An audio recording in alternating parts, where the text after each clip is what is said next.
علقي الشماعة في المروحة، بجد فكرة عبقرية هتعجبكم جدا وخصوصا في الصيف.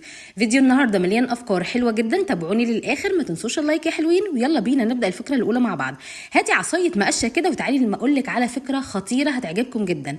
حطي العصاية جنبك كده وهاتي كل الستاير الحلقات اللي موجودة عندك. طبعا الستاير دي موجودة عندنا كلنا، وبصوا عايزة أقول لكم رقيقة خالص وشكلها شيك وكل حاجة، بس الحاجات دي كلها بتتكسر. فاحنا هنعمل إيه؟ هاتي عصاية المقشة ودخلي فيها كل الحلقات اللي موجوده عندك.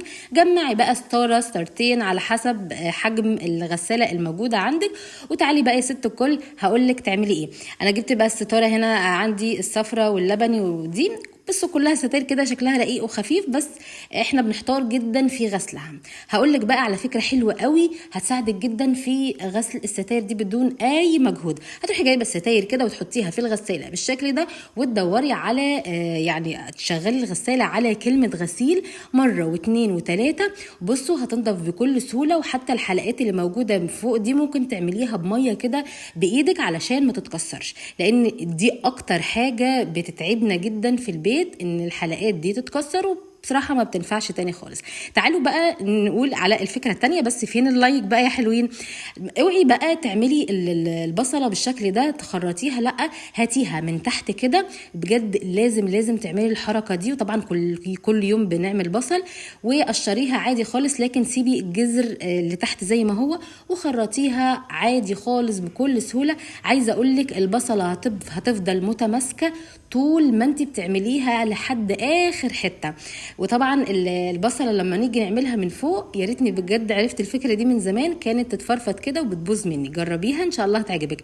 عندك بقى الفرشه والجاروف بالشكل ده. الفرشه بتاعه الجاروف من اكتر الحاجات اللي بتلم بقى وبر وبتلم شعر وحاجات من دي، فانت ممكن تجيبي فرشه شعر قديمه او جديده تخصصيها للموضوع ده. وطول ما انت بتكنسي يا جماعه وانت كده واقفه او اي حاجه، تروحي حاطه الفرشه في فرشه الشعر بالشكل ده، هتشيل اي شعر موجود في الفرشه بكل سهوله. تعالوا بقى الفكره اللي بعد كده، هاتي اي سلكه كده رفيعه بالشكل ده، وتعالي ما اقولك على فكره خطيره هتنفعك جدا في شغل البيت.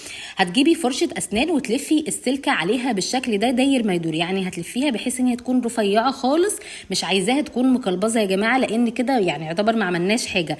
هتلفيها بالشكل ده وتكون ملفوفه، يعني بصوا يعني انا بعيد لكم الفكره تاني، تروحوا لفينها كده، عايزه حته صغيره خالص من السلك على فرشه الاسنان من فوق.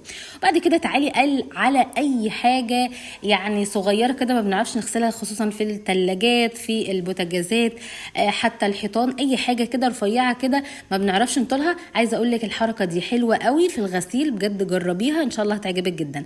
عندك بقى ضيوف ومش عارفه تعملي او تشغلي بقى البوتاجاز على كل عين وكده، لا هاتي العين اللي في النص حطي عليها الشياطه بالشكل ده، وحطي بقى القهوه اللي انت عايزاها مظبوط ساده بريحه.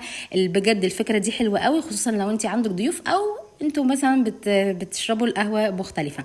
عندك المصفى دي، يبقى انت عندك كنز في بيتك. عايزه اقول لك حلوه قوي ان انت تحطيها كده قدامك وانت بتغسلي المواعين، علشان تصفي المعالق اللي موجوده عندك، سواء مثلا انت بتاكلي بيها مثلا، او ممكن تحطيها كده قدامك علشان تسهل عليك الحركه بدل ما تفتحي درج المطبخ وكده، او ممكن وانت بتغسلي كمان تحطيها كده قدامك. حلوه قوي الفكره، بجد جربوها هتعجبكم جدا ان شاء الله.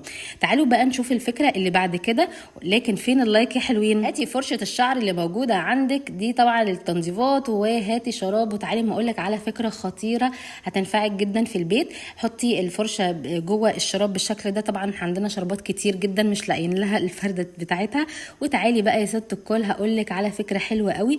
عارفين جلده التلاجة اللي احنا ما بنعرفش اصلا نغسلها او بننساها او بنطنشها علشان ما بنعرفش نوصل للحاجات اللي جوه دي؟ الجلده دي بالذات يا جماعه يعني لازم نهتم بيها، لان هي اصلا تعتبر متحكمه في التلج بتاع التلاجة. جربيها وهتنضف لك الاماكن دي كويس جدا.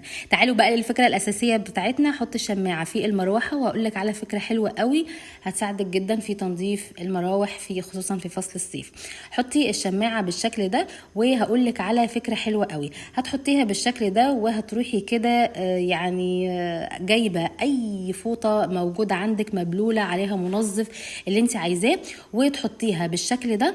وتعالي بقى اما اقول لك على فكره حلوه قوي، ممكن برضو تحطيها في عصايه مقشه وتلزقيها بسولوتيب او اي حاجه موجوده عندك، وانت واقفه كده هتنضف لك المروحه او الجناحات بتاعه المروحه بكل سهوله من فوق ومن تحت. حتى لو انت مثلا مش طايقه التنظيف من فوق هتنضف لك بكل سهوله وانت واقفه كده، حتى لو مش عندك سلم او اي حاجه.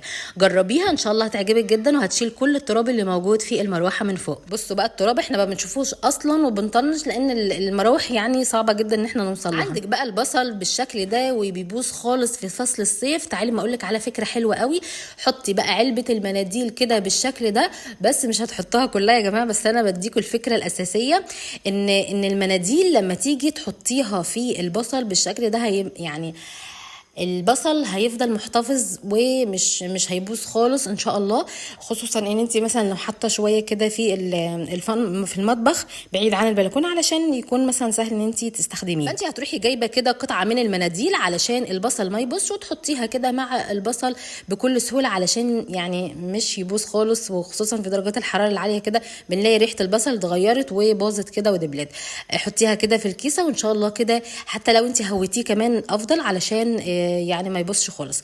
جربوها ان شاء الله هتعجبكم جدا. تعالوا بقى الفكره اللي بعد كده، ان انت لو عندك بقى السلك بالشكل ده وكل شويه تقطعيه ويعني يجرح ايدك وكده، لا تعالي بقى اما اقول لك على فكره خطيره، بحيث ان انت سهل ان انت تستخدمي السلك بكل سهوله وتاخدي القطعه اللي انت عايزاها. هتجيبي مقص بالشكل ده وتقطعيه كده بالشكل ده. وتعالي بقى يا ست الكل اما اقول لك تعملي ايه. هتجيبي اي ازاز او برطمان او اي حاجه موجوده عندك بالشكل ده، وتحطي بقى فيه 10 حتات من السلك، 11 20 على حسب استخدامك الاسبوعي. بصي شكلها حتى حلوه قوي، وكانت هتقع هتتكسر يا جماعه، وتاخدي منها بكل سهوله وجربيها ان شاء الله هتعجبك. طيب انت عندك الموبايل بالشكل ده، تعالي ما اقول لك على فكره حلوه قوي. هاتي لو انت عندك المناديل دي قربت تخلص، هاتي كده الجزء اللي فوق بالشكل ده وحطيه على او تحت الموبايل. بصوا انت هتشيليه الاول، طبعا كان صعب قوي ان هو يتشيل لانه كان ملزوق يعني بلزق فظيع، فانا استغليت اللزق ده وحطيت العلبه في الغطا قصدي في الموبايل من ورا. بصوا بقى ممكن تعينوا فيه اي حاجه وانتوا خارجين. طبعا فاكرين ان احنا كنت زمان بحط ورا الجراب الفلوس بقى 10 جنيه 20 15 وانا طالعه كده رايحه اي مشوار صغير، ممكن تحطي بقى الفلوس في الغطا بالشكل ده. وعايزه اقول لك هتتقفل معاكي بكل سهوله وهتحافظ لك على الفلوس كمان ومش هتبان. وكمان ممكن تشيلي الستيكر ده وجربيها وان شاء الله هتعجبك جدا، لانها يعني حتى لو هي مش شكلها مش لطيف انت برضو ممكن تشيل الستيكر لو المكتوب عليه مناديل مبلله ده. اتمنى الفيديو النهارده يكون عجبكم ان شاء الله بكل الافكار النهارده يا جماعه. بصوا يعني تعبتني جدا في التصوير. ما تنسوش اللايك واستنوني الفيديوهات الجايه فيها افكار حلوه جدا. يلا والسلام عليكم ورحمه الله وبركاته.